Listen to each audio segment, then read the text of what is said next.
Bismillahirrahmanirrahim. Assalamu alaikum everyone. This is the lecture of chapter 5, which is fungi and algae. As the name is suggested, we are going to see two types of organisms in this chapter, which are fungi and algae. First of all, we are going to see fungi. If we talk about their general characteristics or general features, so they are non-chlorophyllous, means chlorophyll is absent in them. Cell wall is made up of fungal cellulose. They are coinocytic, means multiple nucleus are present within a single cell. Their body is specialized and is called mycelium, and mycelium body consists of thread-like cells which are known as hyphae.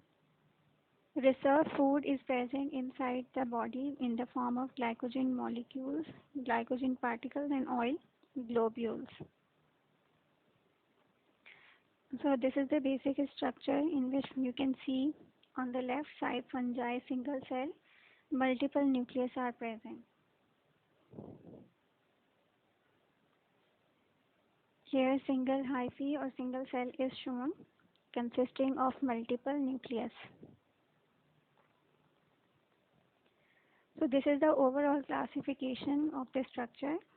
If we see the structure of mushroom, it consists of mycelium. Mycelium consists of hyphae, and then hyphae structure is enlarged.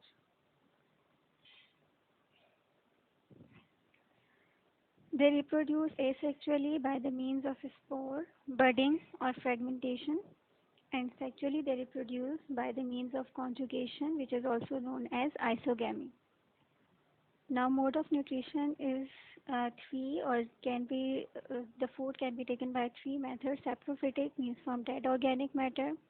Parasitic means taking food from the host and by producing harm in return. Symbiotic means living in association with other organisms.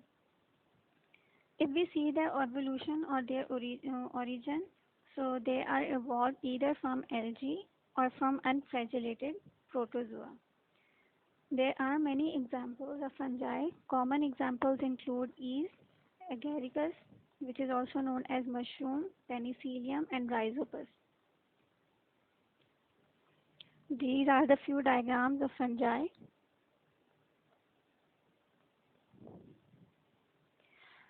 First of all, we are going to see example of agaricus, which is also known as mushroom. They are cultivated as food, for example, button mushroom, which we enjoy in pizza and salads and many other dishes. They have high protein content as well as delicate flavor. Because of that, they are used as food material. Field mushroom, or the mushroom which is mostly used or commonly used, its scientific name is Agaricus campestris. The next example of fungi is penicillium, which are most of the time famous, and importance is given to them because of the penicillin, which is antibiotic produced by this fungi. Some species of this penicillium are used for giving flavor and aroma to cheese. The next example of fungi is Astilago, which is responsible for rust and smut diseases of cereals.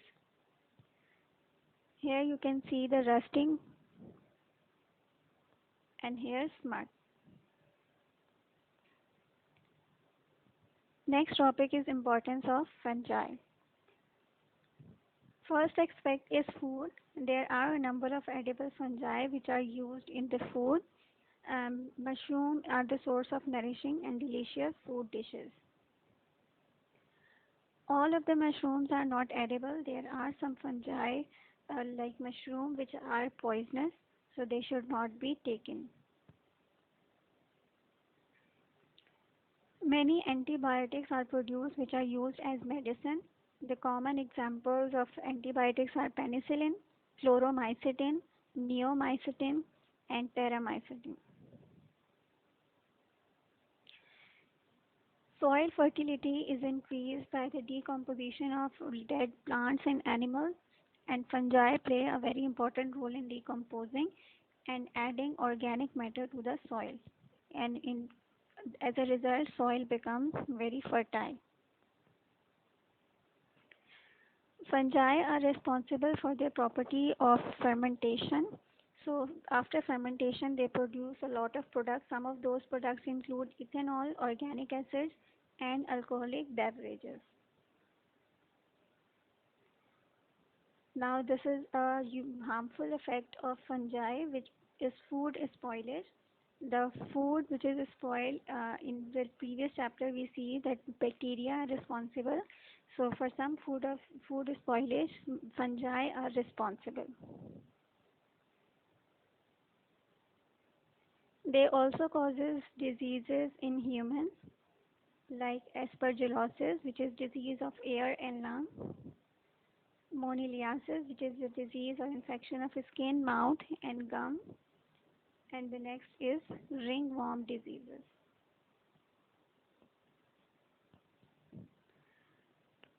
They don't only causes disease in plant animals, they also cause in plant. So some of the plant diseases are loose smut of wheat, dead blight of potato, downy and powdery mildew.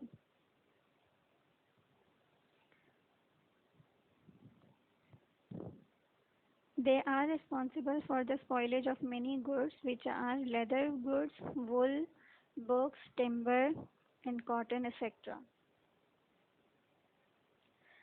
The next kind of organism which we are going to see in this chapter is algae. Algae are the member of kingdom Protoctista, and common examples are Chlamydomonas, Spirogyra, and Alga.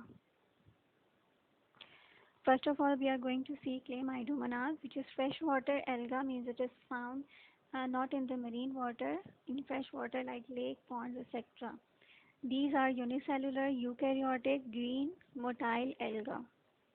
They are spherical, oval, or pear in shape with pointed anterior end. If we talk about the structure, so they have cell wall, cytoplasm, nucleus, and two flagella. Cell wall is composed of cellulose and pectin compounds.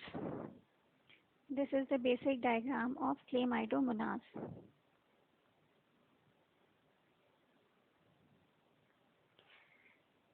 If we talk about their structure, so cytoplasm can be divided or can be differentiated into two regions. Outer one is thin and clear region, while the inner one is dense. Cytoplasm is granular because of the presence of cytoplasmic organelles, which are endoplasmic reticulum, free ribosomes, mitochondria, Golgi bodies, chloroplast, pyrenoid, contractile vacuole, and eye spot. Chloroplast is present at the posterior end, which is opposite to the anterior end, where flagella are present, and the shape of chloroplast is cup shape.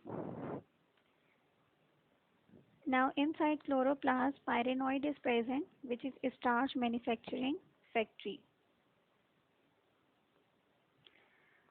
Small contractile vacuoles, two in number, are present towards the anterior end at the base of flagella, which regulate the entry and exit of the water content of the cell. Eye spout is orange colored and is sensitive to the intensity of light. So it tells the chloroplast where to move, where light is intense or not intense. The shape of nucleus is circular and present in the cup-shaped cavity formed inside the chloroplast. The next example of algae is Spirogyra. It is green freshwater alga, usually found floating freely or on slow running streams and stagnant water, and it is rarely attached, means very less time you can see that attached to substratum by the branch cell, which are known as holdfast. Although Spirogyra is unicellular, but it is found in colonical form, and colony form is in the form of filament. The outer wall is made up of cellulose and pectin, and cell has cytoplasm, but only a parietal layer or very thin layer is present, which is known as primordial utricle. It encloses vacuole, which is filled with cell sap. Chloroplast is present. The shape of chloroplast is ribbon shape and the margin of those ribbons are toothed. Number of chloroplasts can be vary cell to cell. The range is 1 to 14.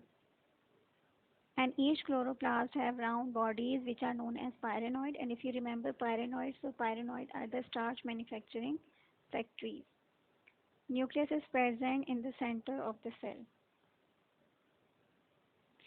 That is the end of the lecture and the end of chapter 5. Thank you. Allah Hafiz.